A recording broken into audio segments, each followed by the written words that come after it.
Nang tinapik ni Angelica ang kamay ko sa likod ng ulo ko at tinawag akong unggoy, muntik na akong sumigaw. Hindi dahil sa insulto, dahil sanay na ako sa mga salita, kundi dahil ilang buwan lang ang nakalipas at siya pa ang nag-aalaga sa amin. Siya ang may-ari ng maliit naming tindahan. Siya ang may tinatagong sarili na parang isang ilaw na biglang nagkabaon sa kadiliman. Ako si Jericho. Hindi ako sanay magsalaysay ng ganito ng lantaran, pero may mga bagay na hindi mo na kayang itago kapag mabibigat na ang simoy ng hangin sa inyong baryo. Kapag ang mga tao sa palengke, sa simbahan, sa bahay-bahay ay nag-uusap ng tahimik, nangangahulugan iyon ng isang bagay, may naganap na hindi dapat ipinapasa sa hangin. Sinasabing may pinakamatinding barang sa aming lugar, ang tinawag nila noon na barang ng sinumpaang amo. Tila alamat na unti-unting naging kabuhayan, naging takot, naging pang-araw-araw. Ngayon kapag tinititigan ko ang sirang piraso ng itim na garapon sa ilalim ng lupa, hindi ko na alam kung pinaniniwalaan ko pa ba ang mga lumang kwento o ang nakita ko mismo sa harap ko. Ang taong minahal ng lahat na naging pinuputol ng kanyang sariling pagkatao. Maghapon ako nag-iisip kung paano nagsimula ang lahat, kung may isa lamang puntong babaguhin. Baka hindi kami nagtatagal sa impyerno ng mga sumusunod na buwan. Pero hindi, balik ang orasan. Ano ang nasira? Sino ang unang nagpasimula? At ang masakit, ano ang aking ginawa at hindi ginawa? Alam ng lahat sa aming barangay si Angelica. Hindi dahil sikat siya, kundi dahil kakaiba ang dating niya. Malaki ang tindahan namin noon, pinamana ng aming ama, gawaing may disiplina. Si Angelica ang nangasiwa, si kuya ako ang tumutulong sa namamalengke. Ako ang tumatanggap ng bayad at nagbabayad ng supplier. Sa mata ng iba, may taglay siyang langit. Maganda, matalino, may sipag. Sa akin, kilala ko ang kanyang pagkapagmamalaki. Hindi ang uri ng pagmamalaki na lumalabas sa salita lang, kundi yung klase na pumipiga sa mukha ng iba. Si Dion naman, tahimik, may mga kamay na mapasubo sa lupa, mahilig magpasimula ng umaga sa pagsisipilyo ng hardin ng simbahan. Kung may problema, siya ang lumalapit ng may ngiti. Hindi siya lalaki ng granding salita, lalaki siya ng gawa. Marami ang napapayapa ni Dion kahit hindi niya sinasadya. At biglang nagbago ang mundo ni Angelica. Nag-umpisa sa maliliit na bagay, tawanan kasama ang mga kaibigan sa tabing ligid ng tindahan, mapanibughong komentaryo sa paraan ng pagkikilos ni Dion, simpleng pang-insulto na sinasabing biro. Hindi agarang naging seryoso lahat, dahan-dahan siyang nilamon ng tuwing tinitingnan niya si Dion. Hindi kami makasanay sa pagkakaiba, mula sa panunukso, naging pagsunod, mula sa kalasingang panandalian, naging pilit na kawalan ng kontrol. Bakit ka tumatawa sa akin? Tanong niya minsan habang nag-aayos ng mga lata ng sardinas. Napatingin ako, nagulat sa tindi ng paningin niya. Hindi iyon ang Angelica noon. Lumulutang na parang may ibang hugis ang kanyang mga mata. Pinagmamasdan siya ng aming mga kapitbahay. May nag-uusap, may nagbabalak. May mga lumalapit na nag-aalok mang payo, magpakasal daw, magbakasyon, magpagaling sa doktor. Nagpunta kami sa doktor, sinabing wala raw pisikal. Hindi iyon nagpagaan, mabilis na lumala. Sa simula akala namin ito'y obsesyon lang, pag-ibig na nasobrahan. Pero ang pag-ibig ay hindi umaalis sa tanhaling hilaw at hindi nag-iiwan ng gawaing bahay na hindi tapos. Hindi rin siya nagwawaldas ng pera nang di maipaliwanag. Hindi naman siya nagloloob ng dugo sa loob ng bahay. May mga gabi na parang may bagwis na dumaraan sa ilalim ng bubong at may mga umagang may bakas ng dugo sa sahig ng likod silid. Hindi namin pinapansin. Nagpapanggap kaming hindi nakikita. May panahong nagtaas noy si Angelica sa amin. Nagsusulat siya ng mga liham sa sarili at tinatakpan ng mukha niya ng mga damit. Minsan papunta siya sa bintana at titigil sa pagtayo. Ang kanyang katawan parang ginagamit na lamang habang ang isip ay ibang may-ari. Kung tinanong ko siya, magwawala. Walang nangyayari, sigaw niya. At ang tunog ng kanyang boses ay bumabalik sa amin na parang alulong ng aso sa malayong bukid. Ako, bilang kapatid, nalulit ako ng sala rin.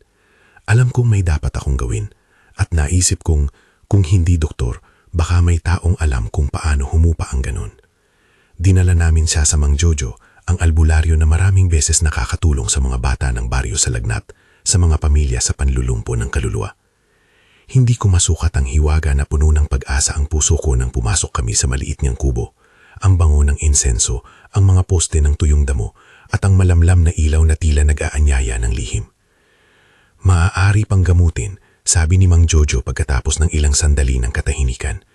Pero hindi ganyan, hindi basta-basta. May bagay na kakaiba rito. May nakatali sa loob at nangangailangan ng pangalan. Hindi ko pinaloob ang galit sa salita pero alam kong tumindi ang pakiramdam ko. Ano yun? Tanong ko. Kung may kailangan, sabihin na. Nagbalik siya sa amin na may mga ekspresyon sa mukha na hindi ko nabasa noon. Garapon, sagot niya ng diretso. Itim. Nilalagyan ng mga bagay na hindi dapat nakikita. Hindi basta-basta gayuma ang tawag nila dito. Itong nasa inyo, maaaring iba. Huwag magkamali. Hindi namin gusto na maniwala agad sa mga kwento, pero nakita namin ang mga bakas.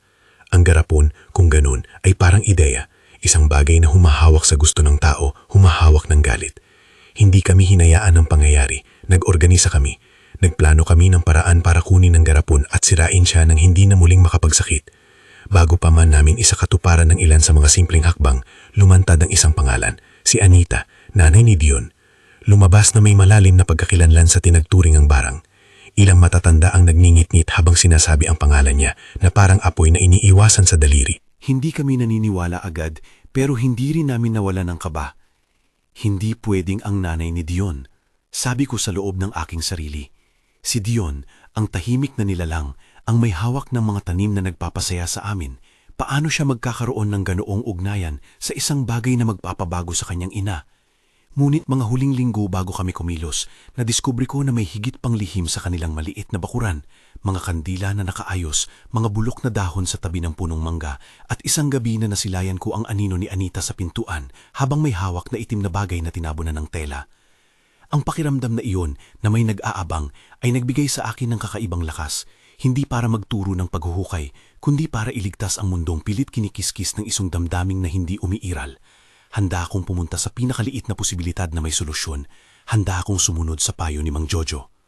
Kung kukunin natin ang garapon at kung papatayin natin ang ilaw na nag-uugnay sa atin sa kanya, malamang mawawala na. Pahayag ni Mang Jojo. Hindi niya sinabi na madali. Hindi rin niya sinabi na walang peligro. Pero kami ay desperado. Dito ko ilalagay ang isang bagay na dapat mong tandaan habang pinapakinggan mo ang kwento ko. Ang taong may puso na gustong magligtas ay hindi palaging malaya sa pagkakamali. Ang galit na pumupuno sa iyo para gawin ang tama ay maaaring maging daan para gawin mo ang mali.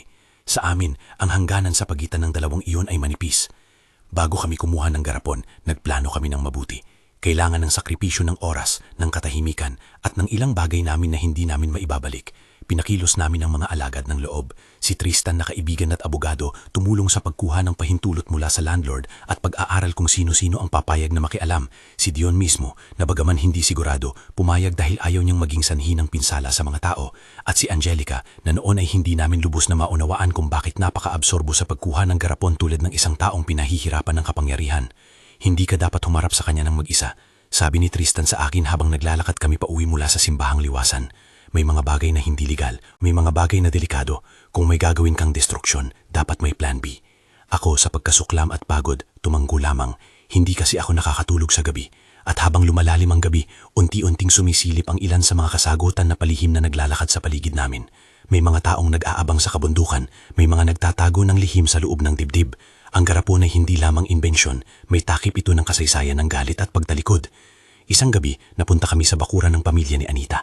Hindi namin pinag-usapan kung paano ko naranasan ang mapanglaw na takot na tumuturo sa akin ng mga alaala ng lumang kasinungalingan. Nag-check kami ng tahimik. Si Dion ang nagtanggal ng nakapasok na kandila. Si Tristan ang nagbantay sa kalsada. Si ako naman ang nagbukas ng maliit na bisig ng kaharian ng kadiliman. Hindi namin inabutan si Anita doon mismo. Nakita namin ang isang sulok ng kubo kung saan naroon ang itim na garapon, nakatago sa ilalim ng lumang banig. Hindi ko masyadong naunawaan ang pagganyan ng porma nito. Medyo maliit, may napapinong retoke sa ibabaw, may mga pilas at ukit na hindi ko mabasa. Ngunit ang pakiramdam na umaligid sa garapon ay parang buto sa loob ng dibdib ko. Malamig, may tinig. Dali natin. Mahina ngunit determinado kong sabi. Kahit hindi malinaw kung ano ang nasa loob, alam ko na hindi dapat nakabaon doon. Kung ang ninuno namin ay may kamalian, hindi dapat namin ipamana sa susunod na henerasyon. At doon nagsimula ang mga pagkakamaling nag-umpisa sa amin. Sinubukan naming sirain ang garapon sa isang madilim na bahagi ng bakuran. Hindi ito napunit ng basta. Hindi rin ito nagliyab ng basta. May isang sandali na ang apoy, na inakala naming magpapalayas ng anino, ang tila sumuso sa liwanag. Nakita kong kumurot si Angelica sa kanyang tiyan at may tumunog na parang pag-iyak na hindi tao. Nagkaroon ako ng takot na tila kumakain sa lalamunan ko. Hindi dapat ganyan, sabi ni Mang Jojo habang hawak niya ang isang maliit na imbakan ng asin at insenso. Hindi siya nagbigay ng detalyadong aksyon. Hindi iyon ang pinayagan ng kanlungan ng kanilang sinaunang karunungan. Ngunit narinig namin ang panukala, heat, smoke, ritual words na hindi ko sinunod dahil hindi dapat ulitin ang mga iyon dito. Nabastos ako ng isang pagpapakumbaba. Dapat hindi kami gumamit ng aming galit bilang apoy. Sa kalagitnaan ng aming pagsisikap, may nangyari na hindi namin maintindihan. Ang apoy, sa halip na magpaliwanag, tila tumalikod at hinigop ang liwanag mula sa paligid. Naglaho ang tunog ng maakuliglig at ang hangin ay naging mabigat na parang may tumigil na oras. Narinig ko ang boses ni Angelica at hindi iyon ang tugtugin niya na nakita ko noon. Ang intonasyon ay mababa, parang nagpapalabas ng utos. Hindi, sigaw ko, at sa sigaw ko ay nagpalit ang mukha niya. Mula sa pag-ibig na tila nakabalot ang buong pagkatao niya, naging malamok siya ng puot. Ang kanyang mga mata ay nagningas, nagbago ng kulay sa isang paraan na hindi ko na maipaliwanag. May isang pagsingaw ng bagay na pumasok sa puso niya o baka lumabas mula rito. Hindi ko alam kung paano ilalarawan. Parang may kumakain ng ligaya sa loob niya at pumipilit ng ibang kaluluwa. Napahinto kami. Ang garapon ay nagaspang sa lupa, ngunit hindi ito nagbago. Wala na kaming kasiguraduhan kung ang sinunod namin ay tunay na laman ng sumpa o isa pang metapisikal na bagay na kinakailangan ng ibang uri ng pag-ayos. Ang mga kamay ni Dion ay nanginginig at nakikita ko ang kanyang bibig na nagpapalabas ng isang maliit na miyaw ng kalinisang loob. Hindi ko maintindihan ang nangyari, pero ang isa kong matamis na kaalaman ay nagsusuggest na hindi iyon ang wakas. Umaga pa lamang noon nang ang amoy ng insenso ay maging amoy ng langis at ng sugat. May mga bakas ng dugo sa labas ng aming pinto. Hindi sapat para sabihing may naganap na napakasama, ngunit sapat upang magparamdam ng panganib. Wala pang sinasabi sa atin ng iyong puso, Jericho. Tahimik na tanong ni Tristan habang tinatanggal ang dumi sa kanyang palad. Hindi ko masagot dahil ang pakiramdam ko ay lumulubog sa ilalim ng lupa. At si Angelica, matapos ang pangyayaring iyon, nag-iba. Hindi siya madaling lumabas ng bahay. Hindi siya tumatawa. May oras na bumabalot siya ng katahimikan na nagmumukhang halo ng awa at takot. Naririnig niya ang mga nangyayari sa paligid, ngunit ang kanyang mga kilos ay parang may dalawang taong naglalakad sa parehong daan. Sa loob ng ilang linggo pagkatapos ng pagsunog, may mga bagong pangyayari. Ang mga hayop sa bakuran namin ay hindi matahimik kapag naroon si Angelica. Ang mga halaman kung saan nagtrabaho si Dion ay nagsimulang mag-ilipot. At may mga pagkakataon na tila may malamig na hangin na tumarapo sa aming tahanan kahit walang bintana na bukas. Ang mga kapitbahay ay nag-uusap ng may takot. May nag-ambag ng katibayan na hindi dapat iwanan. Isang piraso ng balat na parang nasunog sa gilid ng tindahan. Isang punit na damit na napunit sa loob ng gubat. Isang kwento ng isang babae na naglalakad sa gabi na may mata na parang hindi na kanyang sarili. Hindi ko alam kung ang lahat ng ito ay bunga ng isang espiritu o bunga ng isang malalim na sakit sa isip ni Angelica. Alam ko lamang na ang distansya sa pagitan ng dalawang paliwanag ay parang espadang lumilipat sa pagitan ng aming mga puso, mapanganib at matalim. Ang punto na iyon ang nagdulot sa akin ng pagduda-duda at galit na sabay. Alam kong galit ako, galit sa pag-aalipusta, galit sa mga taong nagpapalaganap ng tsismis na hindi nila inaalagaan ang katotohanan, galit sa kakulangan ng pananampalataya ng iba. Ngunit sa ilalim ng galit, may kakaibang malungkot na pag-iyak. Bakit kami na ang nagdusa? Bakit si Angelica, na dapat ay palabiro at mapagmataas, ay napunta sa ganitong kalagayan? At higit sa lahat, sino ang may pananagutan? May oras na naging malapit kami ni Dion, hindi ko maintindihan kung bakit. Siguro dahil sa kanyang tahimik na pagtitiis o dahil sa kanyang mga mata na puno ng pagod, ngunit may lambing. Pagkatapos ng pagsunog, nakita ko kung paano siya nag-iisa sa liwasan ng simbahan, nag-iingat sa kanyang sarili na parang may hinahanap na dapat ipagtanggol. Atin itong aayusin, bulong niya minsan habang naglalakad kami sa tabing lawa. Napakabigat ng salita niya. Alam kong hindi niya sinabing iyon dahil tinatakutan niya kami. Sinasabi niya iyon dahil may isang bagay sa loob niya na handang magbayad ng pananatiling takot. Ngunit may isang gabi na ang buong mundo namin ay nagbagong anyo. Hindi dahil kami ay makaligtas sa sumpa, kundi dahil may tumama sa akin na pangunawa. May nagsimula ng maghasik ng tunay na karahasan. Hindi ko inakala noon na kami ang magiging sentro ng isang trahedya na matagal nang nakaimbak sa lupa ng aming kasaysayan. Hindi ko na ipapaliwanag ang buong detalye ng nangyari sa gabi na iyon. Hindi pa rin ako handa. Ngunit ang kailangan mong malaman ay ito. Ang pagnanais na ituwid ang mali ay nagdala sa amin sa isang paraan na hindi namin matibay. Ang garapon na inakala naming nakatali sa kabuktutan ay nagbukas ng isang daan.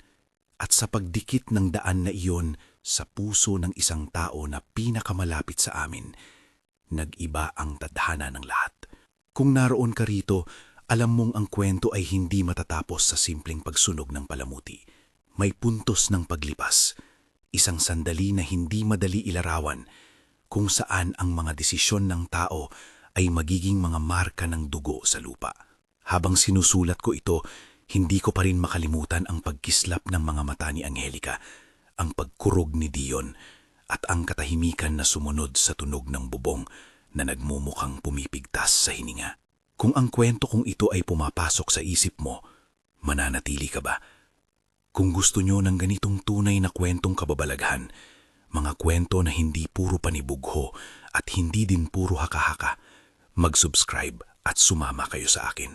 Kailangan namin ng mga taong maghuhusga ng maingat, hindi aayon sa unang tingin.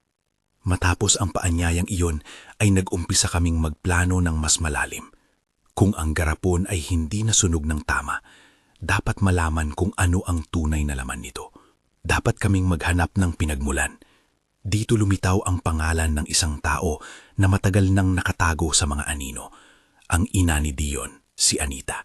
Hindi ko maisip noon na siya ang magiging susi at hindi ko rin inakala na ang pagkilala sa kanya ay magiging panibagong pinto sa mga malungkot na pagpipilian. May mga lumang kwentong kumakalat tungkol sa mga nanay na naghahabol ng kapangyarihan, pero hindi ko akalain na sisilip sa amin ang isang matandang babae na may hugis ng bayak na kamay. Nakita ko siyang minsan sa kanto ng simbahan, may hawak na walis at nakatitik sa aming direksyon nang hindi kumikibo. Sa bawat pagtingin ko sa kanya, may parang lihim na inalantad na may ginawa siyang hindi karaniwan. Ngunit sino kami para husgahan ng basta? Nagkaroon kami ng pagkakataon na magtanong. Hindi malinaw ang lahat ng sagot. Ang sagot ni Anita noon ay payak. Tumanggi siyang magsalita. Ngunit may mga bagay na hindi madaling itago.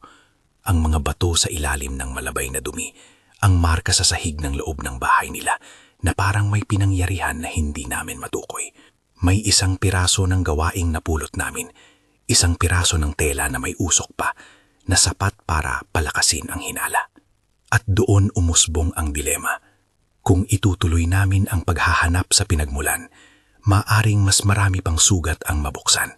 Kung hindi kami kikilos, maaring magpatuloy ang pagdudulot ng takot. Sa end na iyon, nananatili ako sa gitna, tinatangay ng alon ng responsibilidad at ng takot. Ang aming susunod na hakbang ay hindi simpleng paghuli sa isang bagay. Nagsimula kami ng mag-usap ng mas seryoso.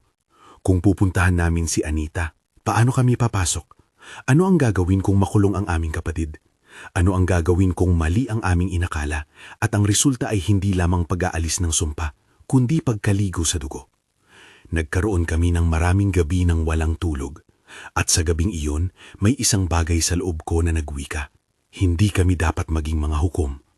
Ngulit ang mga tao sa baryo ay hindi laging nag-iisip ng mainhin kapag ang kanilang buhay ay tila nakataya. At ganoon ang nangyari. Ang mga paghusga ay bumilis at ang mga kamay na dapat nagmamakaawa ay naging malupit dahil sa takot. Ang paghanap ng garapon ay umabot sa puntong hindi na namin inaasahan. Isang kabaluktot na katotohanan ang nasusunog na kalungkutan ay maaaring magdala ng bagong sigalot. Hindi ko sinasadyang magwika ng masyadong marami, kaya hihinto muna ako sa paglalarawan ng eksaktong pag-akyat ng bagyong iyon. Hindi pa ito ang dulo. Ang aming bakuran ay hindi pa nagtatapos sa mga alaala ng sunog o sa mga putik ng dugo.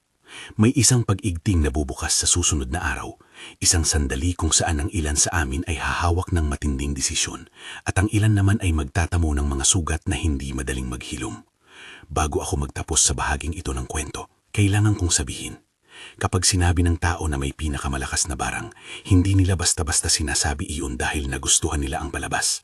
Sinabi nila ito dahil nakita nila ang puwersa ng isang bagay na nagpabago ng buhay ng isang pamilya.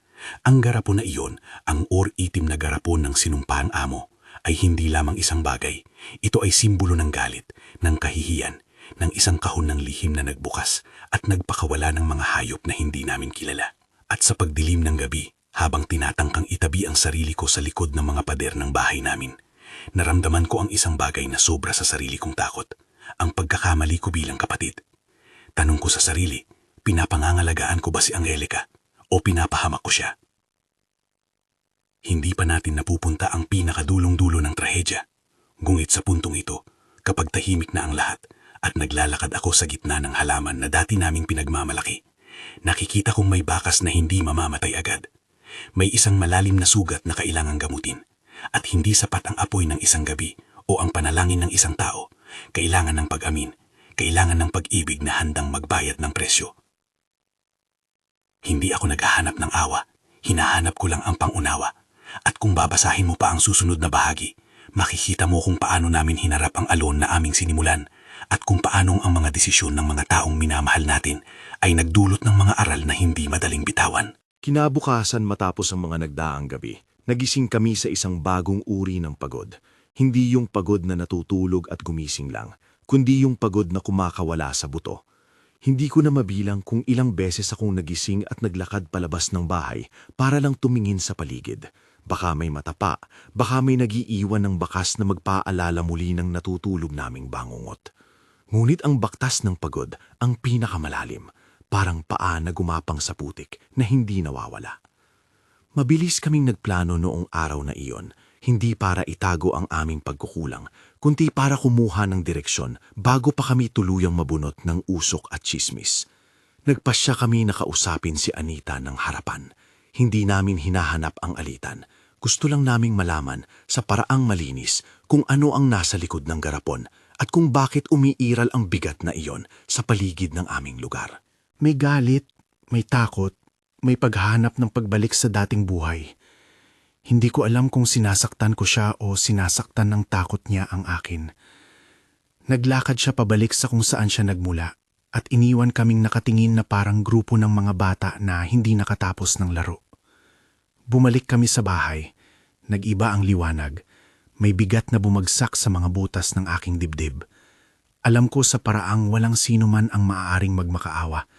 May darating na sandali kung saan hindi na sapat ang salita at kailangan ng gawa. Ngunit ang gawa ay may presyo, at hindi ko gustong bayaran iyon ng dugo ng sinuman. Ilang gabi lang ang lumipas, may dumating na balita mula sa amin na nagbaliktad ng lahat. May naganap na away sa bakuran ni Anita. Hindi malinaw kung sino ang unang nag-init ng ulo, pero ang tunog ng sigaw ay nagdulot ng pag-igting na umabot sa buong baryo. May nagsabi na may nagkagulo, may nag-away, may naghubad ng mga lumang paniniwala. Ang lahat ng iyon ay nagkagulo na parang mga tabing na bumagsak. Si Dion ang napasok sa gitna ng aliparin at sigaw. Ang mga kapitbahay namin, mga babae na naglalako, mga lalaki sa tindahan, ay nagsabi pabalik-balik na hindi nila akalaing siya ang magiging marahas. Nadama ko ang lalaki na kilala ko bilang taong tahimik ngunit matitibay ang puso ay nabubuo sa isang uri ng iba. Ito marahil ang punto kung kailan ang galit ay naging mapait na inumin. Hindi na ito simpleng galit. Ito ay nagmula sa sakit, mula sa pagkadurog ng loob, mula sa pagkahalili ng lahat na inaasahan niyang magiging banal. Hindi ko nakita ang eksaktong pangyayari. Hindi ko rin nais makita ito sa paraang malabo. May mga tao na nagsalaysay sa akin. May nagniningit-ngit na tugtog ng tirik na bato at saka may naglaho sa gitna ng sigaw. Isang tinig na umiiyak pero may hatak ng bakal. May mga sabing ang kamatayan ni Anita ay hindi madali. Ang iba naman ay nagsasabi na siya pala ang unang umatake at sa pagtatanggal, nagwakas sa pagkawasak. Ano man ang totoo, ang katotohanan ay may isang bagay na hindi na mababalik. Gayunman kailangan kong itala ang isang bagay ng malinaw. Sa oras na iyon, hindi kami nag-ayos ng era. Wala kaming balak na magpatakbo ng paghahari. Kami ay mga tao lamang na napilitang kumilos sa ilalim ng pressure. May mga oras na ako'y nagtanong, bakit kami? Bakit kami ang nasa gitna ng lahat ng ito? At may sagot na dumarating na tila isang bato, hindi mo matatablan ng salita. Ipinagdadasal namin ang mga nawawalang dahilan. Ngunit ang pagdating ng pulisya ay hindi na nakapigil. Dumating sila dahil sa ingay. Tiningnan nila ang bakuran at nakuha ang mga unang piraso ng katotohanan. May dugo, may bakas ng away, at kalaunan may kulungan na hindi inaasahan ni Dion. Nakita ko siya sa presinto nang dinala siya doon ng pulis. Hindi karapat-dapat ang pagkakita sa kanya sa ganon. Ang linyang dati niyang mukha ay unti-unting nawawala sa takbo ng mga argumento at formalidad. Hindi niya sinadya ang lahat ng nangyari. Hindi siya perpekto. Ngulit hindi rin siyang isang halimaw. Nang makita niya ako, ngumiti siya ng napakasakit, parang may hataw na luha sa likod ng kanyang mata na hindi nila binigyang lugar. Pasensya kuya, sabi niya ng mahinahon kahit ang dami ng abo sa kanyang boses. Wala akong masabi kundi ang isang malalim na pag-iyak na hindi ko inilabas dahil parang may kasalanan na dapat bayaran. Tristan ay agad na kumilos bilang abogado. Pinayuhan niya si Dion na huwag magsalita ng walang abogado. Hindi tayo magtatangkang itago ang katotohanan, sabi ni Tristan, mahigpit. Pero kailangan nating ipakita na ang iyong aksyon ay hindi bunga ng mali siya. Ito ay aksyon ng takot at kalapastanganan. Wala siyang sinabing maling bagay. Kailangan kong aminin. Ako mismo ay may mga oras na nagkasala sa paghihimok ng galit, sa pag-iisip na may mabilisang hustisya. Ngunit ang hustisya, hindi tulad ng init ng gabi, ay hindi dapat pagkampi sa atin dahil sa kasakiman. Sa loob ng ilang linggo, dinala ang kaso sa hukuman. Marami ang pumunta sa korte, mga kapitbahay, ang mga kaanak ni Anita, mga kaibigan ni Dion. Nakarating sa amin ang mga kwento ng lumang buhay nila. May mga lumang larawan na nagpakita na ang ina ni Dion ay minsang tulong sa mga tao. May mga pasang di natin inaasahan. Ngulit mayroon ding mga piraso ng pagbabantay na hindi agad na ipaliwanag. Sa korte, may mga testimonya na nagbigay konteksto. Mayroong nakaraang galit. May mga naganap na hindi natin sinisisi sa isang tao lamang. At ang magpahirap pa, may mga oras na ang mismong lugar ng gawain ay naging lihim at marupok. Ang paglilitis ni Dion ay mabigat para sa amin. Hindi ko akalaing kailanman ako makakadama ng pag-ibig na kasunod ng pagkapoot sa isang tao.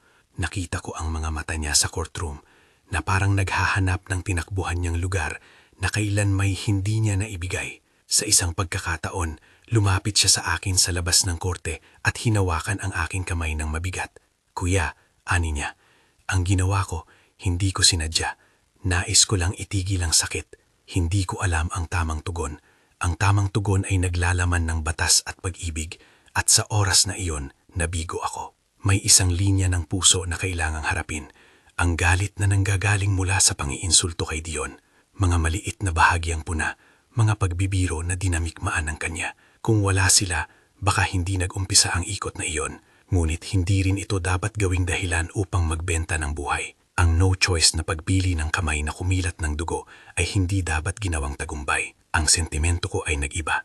Nagalit ako sa sarili ko dahil ang pagkakamali ay naipasa at ang sinumang may malasalak na puso ay may sugat na madalas di napapansin. Sa kabila ng lahat, ang gitna ng kwento, ang garapon ay hindi na lamang nasunog at nawala. may pumalit na problema. Ang garapon ay naging simbolo ng isang bagay na mas malalim. Posibilidad na ang sakit ay ipinapasa. At minsan ang pagnanais na ayusin ang mali ay nagtutulak sa mga tao na gumawa ng bagay na hindi dapat. Nawala ang bago ng aming buhay sa simpleng pagnanais na itama ang mali. Nag-iiwan ito ng isip na may dapat baguhin sa pagkatao ng lugar namin. Kailangang may pag-uusap, paghingi ng tawad, at higit sa lahat, pangangalaga sa mga taong nasira.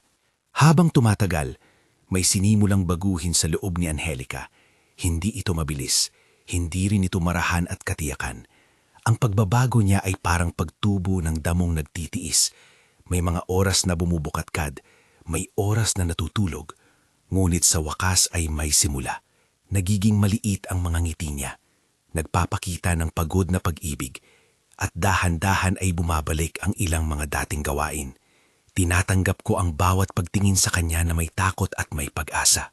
Hindi ko malilimutan ang gabi na nagtapos ang gitna ng bagyo. Nagpunta kami sa lumang simbahan. Nagpunta kami kasama ang mga kapitbahay na may dalang pagkain at kumot. Hindi para magsabwatan o magturo ng mga bagong alamat, kundi para manalangin at magbigay ng katahimikan. Si Angelica, sa gitna ng mga taong nagbigay ng mga mata na naglalaman ng pagsusuri, ay nakaupo ng tahimik.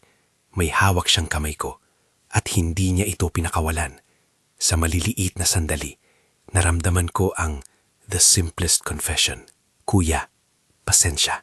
Hindi ko sinagot agad, hindi dahil ayaw ko. Kasama doon ang malalim na pagkakulong ng damdamin, pagkakagalit, pagkakasala, at ang isang uri ng pag-asa na hindi ko mai-express. Nang maglaon, nagulat ako na napako ang luha sa aming mga pisngi. Hindi kami nagsalita ng maraming salita. Yung sandaling iyon ay parang isang buto ng pag-asa. Maliit, mahinahon, ngunit totoo. Ang komunidad ay nagsimulang maghilom sa paraan nilang kaya. May mga nagsabi na ang pagbabago ni Angelica ay paunti-unti at dapat bigyan ng pagkakataon. May iba na hindi. May mga provisyon na ginawa ni Tristan, hindi para itago ang kasalanan, kundi para magbigay ng kunting liwanag. Nilinaw niya, ang tunay na reforma ay hindi lamang parusa. Ito ay proteksyon, rehabilitasyon at paghingi ng tawad. Sa kanyang pamamaraan, sinikap niya na magkaroon ng balansing diskurso, hindi pagpatay ng isa sa iba, kundi paghanap ng paraan para hindi na maulit ang ganitong traedya. Isa sa mga pinakamahirap na aral para sa akin ay ang pagkilala na kami ay may bahagi sa nangyari. May mga salita akong itinapon, mga biro, mga paguyam, na noon ay tila maliit. Ngulit ang mga iyon ang nagpagulong ng isang bola na sa wakas ay naging malagim. May panalangin ako tuwing gabi na sana ang mga nakaraan ko ay hindi maging sandata para saktan ng iba. Nalaman ko na ang tawag sa pagbabago ay nangangailangan ng paghingi ng tawad, at paghingi ng tawad ay nangangailangan ng mapanuring kaluluwa. Pumasok ang panahon ng paghilom. Nagtrabaho si Angelica sa maliit na proyekto sa barangay na tumutulong sa mga bata na maabot ang paaralan. Hindi ito agad malinaw na kapalit sa nakaraan, ngunit ito ay pagkilos. Maliit na pagkilos na nagpapakita ng pagsisikap. May ilang beses na siya'y dumadaan sa lugar kung saan nakatambad ang butas, kung saan napalubog ang garapon noon. Tumitigil siya at naglalakad ng dahan-dahan. Minsan humihinto at nagdadasal. Nakita ko na unti-unti, ang dami ng kanyang ngiti ay bumabalik, ngunit hinihikop na ito ng bagong kababaang loob. Ang komunidad sa kalaunan ay nagbago rin ng pagtingin. Hindi ito nangyari ng sabay-sabay. May mga taong hindi kinaya ang pagbabago at lumayo. May mga taong nagpunta at nagpakita ng pagdamay. May isa na nagdala ng pagkain para sa amin. May dalawa na nag-organisa ng maliliit na pagtitipon sa pagkakaroon ng dialogo sa baryo. Nakita ko kung paano dahan-dahan ang takot na matagal na nagkukubli sa anino ay napapalitan ng pagbabalik loob at pagkukusa para hindi na maulit ang kasalanan. Hindi perpekto, pero totoo. May isa pang bagay na nangyari na hindi ko inaasahan. Ang sumunod na bahagi ng kwento ay hindi lamang ang pag-ayos ni Angelica, kundi ang pagbabagong loob niya sa ibang paraan. Minsan, sa gitna ng gabi, Nakarinig ako ng kwentong nagsasabing ang dating mapagmataas na babae ay nag-volunteer sa bahay ampunan, tumutulong sa mga babaeng nangangailangan ng tulong. Hindi ko alam kung ito ang diretsong kapalit ng kanyang nagawang pagkakamali. Ngunit alam ko na ang pagbabayad ay hindi simpleng pera o salita. Ito ay gawa at serbisyo. Hindi ko sinasabing ang lahat ay nalutas. Hindi mawawala ang peklat sa kayamanan ng amoy ng uling at dugo. Ang hukuman ay naglakip ng konsekwensya kay Dion. Hindi siya pinakawalan sa isang iglap. Tinanggap niya ang responsibilidad, hindi para takasan ang iba, kundi para tanggapin ang bigat ng kanyang nagawa. Nagkaroon ng panahon na siya ay nagtrabaho sa komunidad sa ilalim ng probation, nagbubunot ng damo sa bakuran ng simbahan, tumutulong sa mga matanda sa pagbili ng kanilang mga pangunahing pangangailangan. Mga gawa na para sa amin ay may simbolikong kahulugan ng pag-ariglo sa sarili. Minsan nakikita ko siya na nag-iisip ng malalim, na parang may hinahanap na paghingi ng patawad mula sa Diyos at mula sa mga tao. Ang pagsisisi ay kumikilo sa maraming paraan. Sa amin, ang pagsisisi ni Dion ay hindi katumbas ng maluwag na paglilinis, ngunit ito ay simula ng proseso ng panunumbalik. Sa pagkakalungo niya, nagkaroon siya ng therapy na pinapayagan ng lokal na pamahalaan. Nag-internalize siya ng mga paraan para harapin ang galit at takot. Hindi ko rin sinasabing ang therapy ang nagligtas sa kanya, pero ginawa niya ang kanyang bahagi upang maipakita na may propesyonal na suporta para sa mga taong dumidikit sa bingit ng pagkalugi. Sa bandang huli, ang pinakamasakit at pinakamatatapang na bahagi para sa lahat ay ang pagharap sa mga tanong tungkol sa pananagutan. Hindi madaling sabihin kung sino ang sinumpa ang amo. Hindi ito isang tao lamang. Ito ay kolektibong katauhan ng kahiya, pangaapi at ang habit ng pagyuko sa ginhawa ng pagmamataas. Ang garapon ay simbolo. Ito ang laman ng kasaysayan ng galit na pinagsama-sama at ipinamana. Ngulit ang pinakamalakas na barang ng sinumpa ang amo, kung iisipin ko, ay hindi ang garapon lamang. Ito ay ang paraan kung paano natin inaalagaan ang kawalan ng awa sa ating paligid. May mga sandali na napapaisip ako, ano ang dapat gawin sa mga nagtatanong kung may kakaibang kapangyarihan nga ba ang garapon? Hindi ko maaring sabihin ng buong-buo na wala. Hindi rin ako makapagsabi na lalong napalakas dahil lamang sa sunog. Ang pinakamalaking aral na natutunan namin ay hindi kung saan nanggaling ang kapangyarihan, kung ito ba ay supernatural o bunga ng isip, kundi kung paano kami bumangon pagkatapos. Paano namin pinahihintulutan ang sugat na maghilom, paano kami tumulong sa mga taong nasira, at kung paano namin itinuturo na huwag balik-balikan ang ugali ng panlilibak at pagmamalupit. Ang mitsa ng pagkabago ay nagsimula sa maliliit na bagay. Nagkaroon ng programa sa barangay na tumutulong sa mga pamilya na nasaktan, hindi para husgahan kundi para tumulong. Si Angelica ay naging aktibo, si Dion ay dahan-dahang pinagkakatiwalaan muli ng ilan. Siya ay naging simbolo ng isang trahedya na kailanang baguhin at hindi kinakailangang maging sentensya para sa pag-ibig. Ang aking sarili bilang kapatid ay nag-aral ng pasensya. Natutunan kong hindi sapat ang galit, kailangan ng marunong na paglimot at pag-aayos. Hindi mawawala ang tanong sa akin, kung may pinakamalakas na barang, ano ba talaga ang pinakamalakas? Sa maraming gabi ng pag-iisip, naging malinaw sa akin na ang pinakamalakas na bagay ay hindi ang sumpa na inilagay sa isang garapon. Hindi rin ito ang galit na pumupuno sa mga tao. Ang pinakamalakas na bagay, ang tunay na puwersa na nagbago ng aming buhay, ay ang kakayahan ng isang komunidad na humarap sa katotohanan, magbayad ng sakripisyo, at humanap ng lunas na hindi nag-uudyok ng panibagong karahasan. May mga nagtataka kung bakit sa kabila ng lahat, si Angelica ay nagpatuloy at sa huli ay nagsilbi pa sa komunidad bilang barangay official. Hindi ito dahil nawala ang alaala ng kanyang mga pagkakamali. Ito ay dahil ginawa niya ang masakit, ngunit makatotohanang proseso ng paghingi ng tawad at paggawa ng kabutihan. Hindi lahat ay naipatawad, hindi rin lahat ang pumasok sa kanyang panig. Ngunit sa mga maliliit na paraan, pinatunayan niya na ang pagbabago ay posible, hindi bilang kapalit ng kapighatian, kundi bilang pag-ako ng responsibilidad.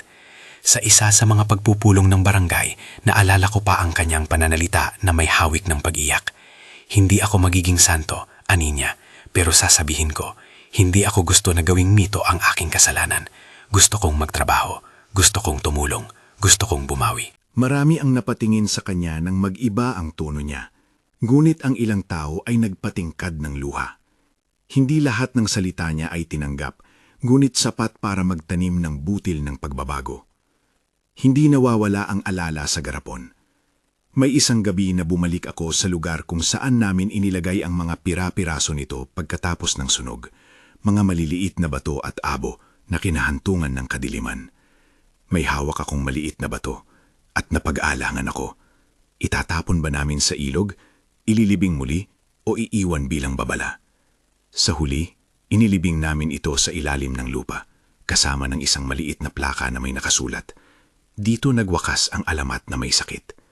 Hindi kami gumawa ng malaking seremonya. Hindi ito kailangang magmukhang makapangyarihan.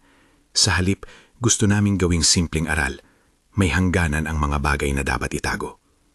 Marahil ang pinakamahirap na tanong sa lahat ay kung paano kami babalik sa normal, kung na ito man ay tunay o isang ilusyon lamang. Ang sabi nila, ang pagmamadali para bumalik sa before ay nagiiwan ng bingi. Kaya minabuti naming harapin ang mga sugat na parang paglilinis ng malalim na piklat. Dahan-dahan, may paghahanda at may professional na gabay kapag kinakailangan. Ang salita ng ilang matatandang taga-baryo ay sumagi sa akin. Bilog ang mundo. Balik-balik yan.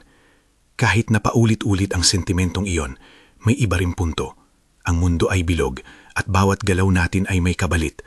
Ang garapon na minamansyon nila bilang pinakamalakas na barang ng sinumpa ang amo ay nagdulot ng sugat.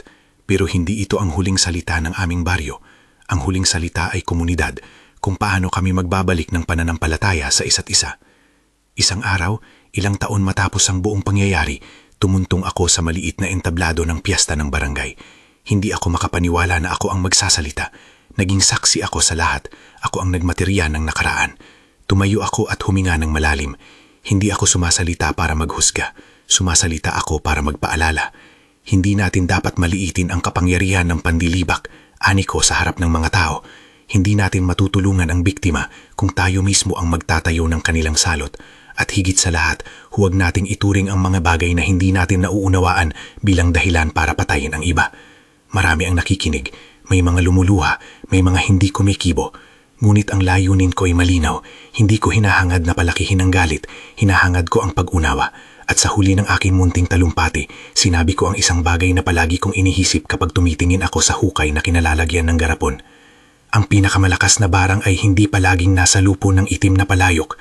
Minsan ito ay nasa mga salitang sinabayan ng isang tawa, sa maliit na pag-akot ng pandilibak na inisip nating biro lang.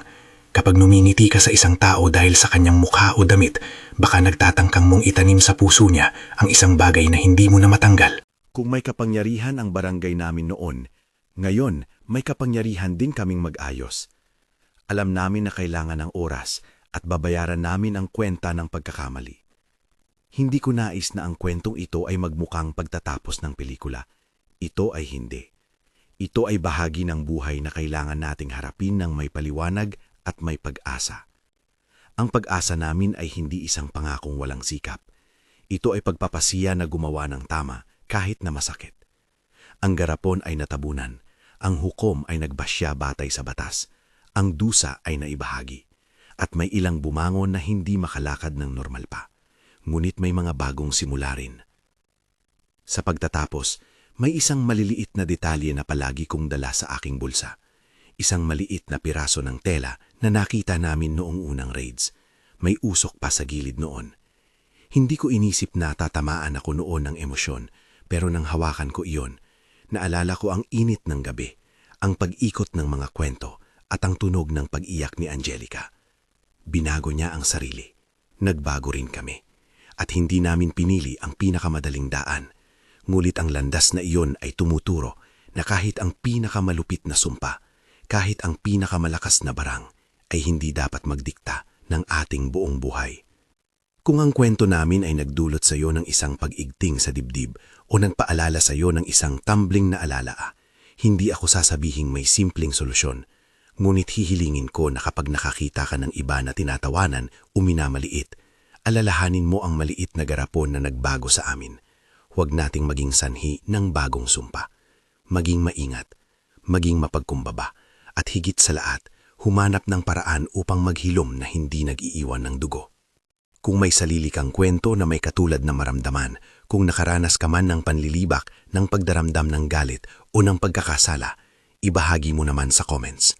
Maraming tao ang nagiging mas matatag kapag natututo sa karanasan ng iba. At kung gusto mo ng iba pang mga tunay na kwentong ganito, mag-subscribe ka sa channel. Hindi para magpalaki lang ng views, kundi para makita natin na may mga tao pa rin na handang makinig at magbago. Sa huli, ang aming karanasan sa garapon at sa pinakamalakas na barang ng sinumpaang amo ay isang babala at isang paalala. Ang pinakamalakas na sumpa ay madalas nagsisimula sa maliit, sa biro, sa pagwawalang bahala, sa pagtingin sa iba na parang hindi nila karapat-dapat ang respeto. Kung magagawa natin ang mga simpleng hakbang para itama ang mga iyon, ang pakikipag-usap, ang paghingi ng tawad, ang pagbibigay ng tulong, baka mabago natin ang takbo ng kasaysayan ng ating komunidad. At bago tuluyang magtapos ang kwento na ito sa harap ninyo, habang tinitingnan ko muli ang lugar kung saan nakalibing ang mga munting labi ng garapon, may naisip akong huling bagay. Hindi ang garapon ang pinakamalakas. Ang pinakamalakas ay ang kakayahan nating huminto, umakbay at magturo kung paano maghilom. Kaya sa mga oras ng takot at galit, hingi nga muna, huwag agad kumilos. Ang buhay ng iba at ang ating buhay ay hindi dapat gawing sunod-sunod na sahod ng kapaitan. Maraming salamat sa pakikinig. Kung may kilala kang kakilala na kailangang marinig ang kwentong ito, isang paalala laban sa panlilibak at isang hamon para sa pag-ibig, i-share mo naman. At kung may karanasan ka na may kaugnayan sa barang, gayuma, o simpleng panlilibak na nagdulot ng sugat sa puso, isulat mo sa comment. Kailangan nating mag-usap, hindi maghusga lang. Mag-subscribe para sa mga susunod pang tunay na kwentong tulad nito. At higit sa lahat, mag-ingat, magpakumbaba, at alagaan ng isa't isa. Ang pinakamalakas na barang ay hindi dapat maghari sa ating mga puso.